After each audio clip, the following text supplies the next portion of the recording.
Bonjour à tous, j'espère que vous allez bien. Je suis Romain de La Première Brique, chargé d'affaires et analyste financier depuis un petit peu plus de 2 ans. Je suis aujourd'hui en compagnie d'une nouvelle tête que vous découvrez aujourd'hui, Olivier, le directeur du pôle projet qui nous a rejoint assez récemment. Oui, bonjour à tous. Donc, je suis Olivier. Je viens juste d'arriver à la première brique au mois d'octobre.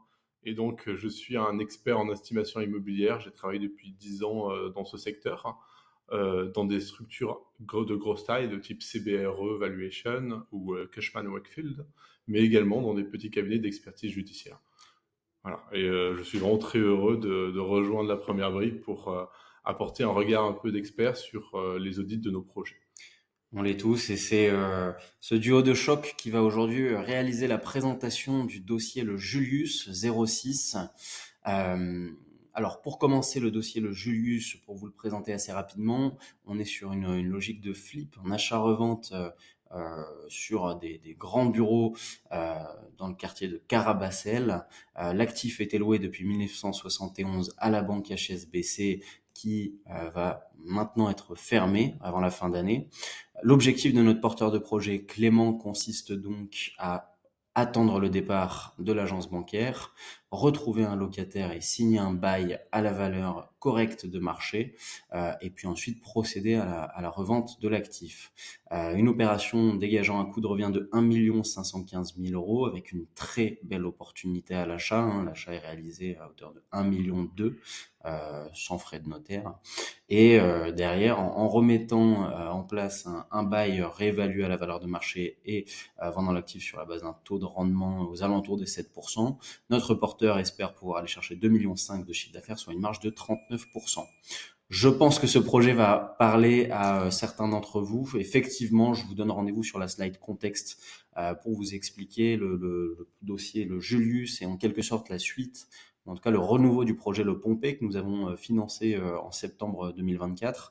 Ce qu'il s'est passé, c'est que initialement nous devions financer les fonds propres demandés par la banque, mais la fermeture de l'agence HSBC qui normalement devait rester dans les lieux et exploiter l'actif en vertu d'un bail qui avait été signé, finalement a annoncé son départ un peu au dernier moment. Suite à ce départ, la banque a décidé de se désister, considérant que cela ne rentrait plus dans sa politique de risque. Nous, de notre côté, l'opportunité était toujours la même, toujours aussi bonne, et nous avons donc décidé d'un commun accord avec Clément de reprendre le dossier, de substituer la première brique à la banque, ce qui nous permet d'autant de vous proposer une collecte sur un montant plus important, mais aussi d'avoir une garantie, cette fois-ci, non pas en premier rang car nous ne sommes pas sur l'hypothèque, mais d'une fiducie. Pour passer assez rapidement sur les conditions de l'emprunt, je remonte un petit peu ma tête ici pour que vous puissiez les voir. Une collecte à hauteur de 1 180 000 euros avec un taux de 11,5% l'an, une durée cible de 14 mois avec une durée max de 24 et minimale de 9, un remboursement in fine une fois le bien vendu, un apport assez important, assez conséquent de la part de notre porteur de projet et la présence d'une fiducie sûreté sur la société qui portera le projet et d'une caution personnelle. Sur la valeur d'acquisition de l'actif 1,2 million, la couverture est d'ores et déjà assez confortable. Et si on prend en compte la réelle valeur de marché, celle-ci l'est d'autant plus.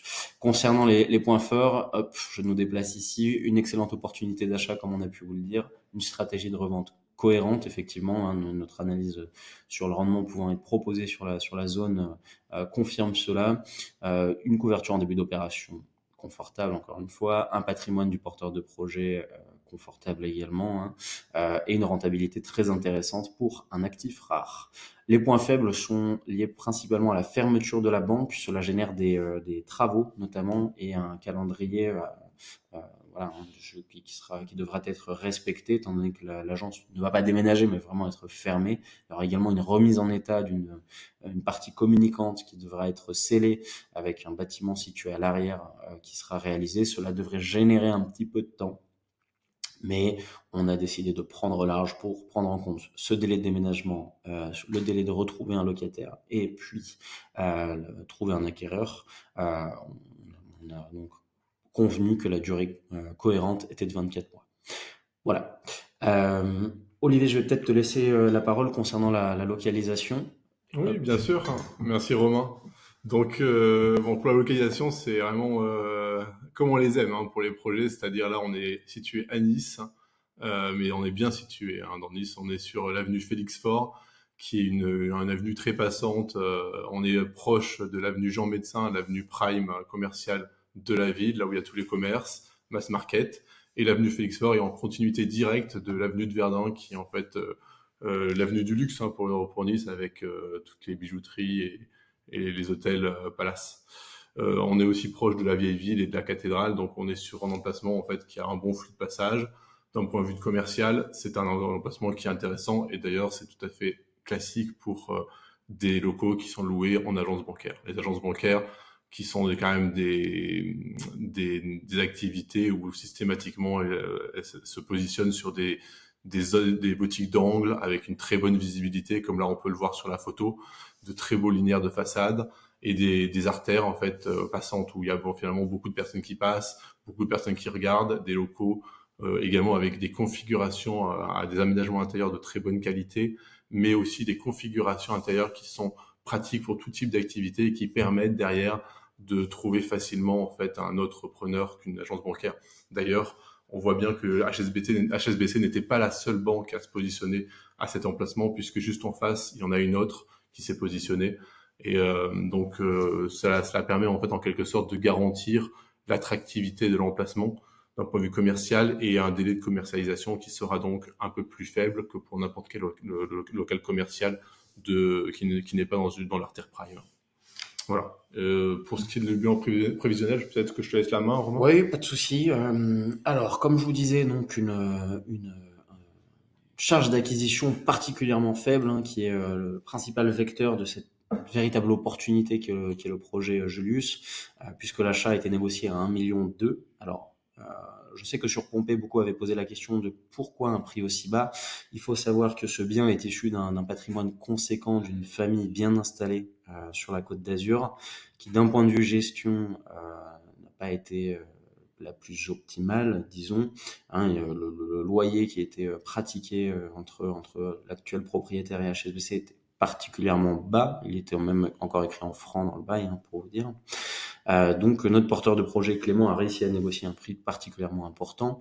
Les quelques lignes qui constituent le coût de revient sont donc les frais de notaire, hein, qui viennent s'ajouter à hauteur de 36 000 euros au régime marchand de biens, et les frais de la première brique, donc frais de dossier, taux d'intérêt et de garantie.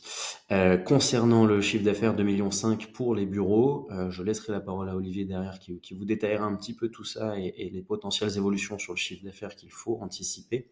Concernant le prix d'acquisition, encore une fois, je ne me répète pas, il est particulièrement bas. La rentabilité qui pourra être proposée est estimée à 6,8% pour le potentiel acquéreur. Concernant les prix, nous vous avons détaillé les prix de surface utile et surface pondérée. Olivier vous en fera le détail également par la suite. Et une marge, encore une fois, conséquente. Sur le chiffre d'affaires, Olivier, je te laisse la parole. Très bien. Donc, juste pour revenir sur la surface utile et la surface pondérée, en fait, c'est la surface utile étant bien sûr la surface en mètres carrés classique, on va dire, pour des bureaux et des locaux commerciaux. C'est juste que lorsqu'on a des boutiques en fait en pied d'immeuble, il est intéressant de comparer la configuration à celle des autres boutiques et donc on applique en fait une petite pondération des décodes sur les surfaces qui sont moins intéressantes. Voilà, cela permet ensuite de d'avoir en fait une appréciation clair de l'intérêt de la surface d'un local. Là, en fait, la slide que vous avez à l'écran, c'est la slide en fait où justement on a essayé d'apprécier pourquoi la banque s'est retirée et est-ce que nous on doit se retirer du projet. Donc Clément a acheté 1,2 million. Quel est le prix de sortie? Alors on est en partie du loyer retenu qui était un loyer négocié à l'amiable, qui est déjà un loyer très prudent puisque un expert judiciaire a déjà chiffré la valeur à 250 000 et que Clément, notre porteur de projet, a bon espoir de pouvoir trouver un nouveau locataire à 200 000. Et nous sommes bien d'accord avec lui puisque les nouvelles locations signent toujours à des valeurs locatives de marché supérieures au renouvellement de baux. Donc, c'est-à-dire que HSBC sur place dans les locaux avait des moyens de négociation pour faire baisser le loyer. Un nouveau locataire, lui, n'a pas ces moyens et sera prêt à payer plus haut. Donc là, déjà, avec 170 000, nous sommes sur une analyse très conservateur, très prudente. Ensuite, au niveau de du fait qu'on est dans un local vacant, alors qu'avant il était loué avec un bail qui était finalement avec une durée ferme de moins de 3 ans. Cet écart de rentabilité, vous l'avez à l'écran dans le tableau. On passait d'une rentabilité de 6,8% à vacance 7,3%. C'est à peu près l'estimation du risque pour une vacance dans un local de ce type.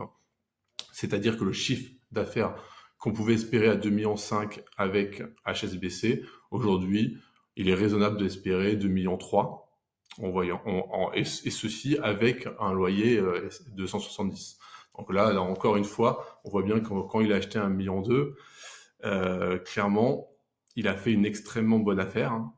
Et cette affaire, un achat d'opportunité très bon. Et en plus de ça, comme c'est un local commercial loué à une agence bancaire bureau-boutique, il n'y a pas de risque de plafonnement de loyer.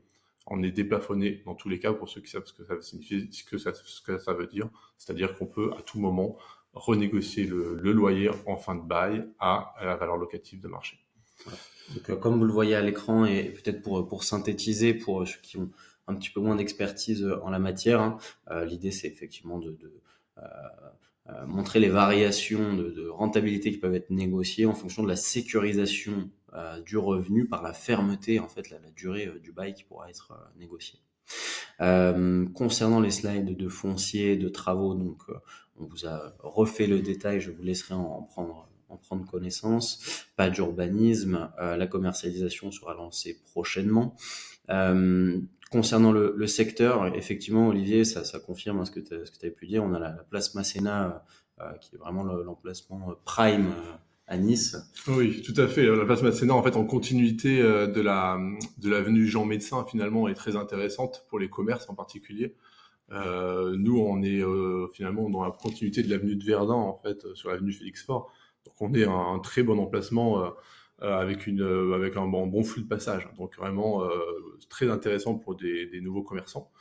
Là, je vous ai également mis l'étude de marché avec de nombreuses références locatives de surface commerciale en mètres carrés pondérés, hein, qui nous permettent d'apprécier les prix au mètre carré de façon assez comparable, et on se rend bien compte qu'en se positionnant à 170 000 euros, nous sommes déjà extrêmement prudents pour un local de ce type, hein, puisque cela se fait sortir 500 euros du mètre carré, alors qu'on peut bien voir qu'à peine 300 mètres là, à Monoprix en 2017, ça remonte un petit peu, à louer pour 900 euros du mètre carré pondéré sur une surface un peu plus grande. Donc finalement, voilà, même si on n'est pas aussi attractif dans cet emplacement que le place Masséna, on voit bien qu'on est à proximité et que depuis 2017, les valeurs ont un peu augmenté. Aujourd'hui, les valeurs locatives de marché sur Nice au troisième trimestre 2024 sont stables.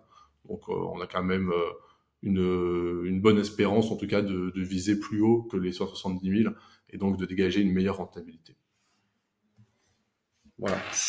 Peut-être pour conclure, alors je vous laisserai prendre connaissance de la présentation du porteur Clément Artaud, issu d'une famille très bien implantée dans le milieu de l'immobilier, qui a lui-même réalisé plusieurs opérations. La société immobilière Félix Faure, hein, qui est un SPV constitué pour les besoins de l'opération et qui ne portera que ce projet. La société principale de notre porteur de projet. Quelques éléments de track record, hein, des projets réalisés sur la Côte d'Azur avec de très belles marges dégagées. Concernant les garanties, encore une fois, la fiducie sur titre de la société qui détiendra l'actif, qui nous couvre de manière très confortable. Encore une fois, un petit rappel. L'ensemble des informations liées au financement et à la répartition entre l'apport et la première brique. Si vous souhaitez investir sur ce projet, n'hésitez pas à nous poser toutes les questions. Nous restons à disposition pour y répondre. Quoi qu'il en soit, la collecte sera lancée vendredi 29 novembre 2024 à 10h sur le site de la première brique. Les intérêts commenceront à courir à partir du 13 décembre 2024. Le ticket d'entrée est à 1 euro comme toujours, vous le savez. Le ticket maximum, quant à lui, est à 50 000 euros. Et les durées qui encadrent ce prêt sont de 9 à 24 mois. Je vous souhaite en tout cas une très belle collecte à tous. Nous nous tenons à disposition pour vos questions et vous disons à très bientôt. Au revoir. Au revoir.